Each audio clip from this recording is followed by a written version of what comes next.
সফল হওয়ার জন্য 5টি গুরুত্বপূর্ণ উপায় হলো: সুনির্দিষ্ট লক্ষ্য স্থির করুন। আপনার জীবনের লক্ষ্য কী তা নির্ধারণ করুন। লক্ষ্য সুনির্দিষ্ট এবং বাস্তবসম্মত হওয়া উচিত।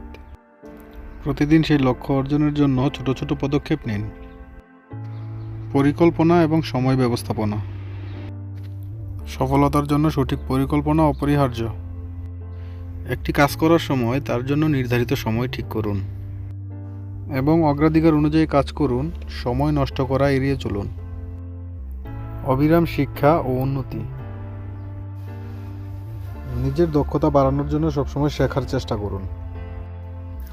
বই পড়া, কোর্স করা এবং নতুন অভিজ্ঞতা গ্রহণ করা আপনাকে দক্ষতায় উন্নত করবে।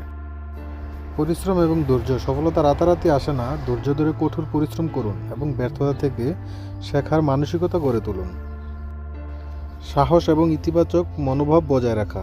চ্যালেঞ্জ এবং প্রতিকূল পরিস্থিতির মুখোমুখি হতে সাহসী হন। ইতিবাচক মনোভাব রাখলে সমস্যার সমাধান সহজ হয় এবং আত্মবিশ্বাস বাড়ে। আপনার জন্য কোনটি কার্যকর বলে মনে হয় কমেন্ট করে জানাতে ভুলবেন না।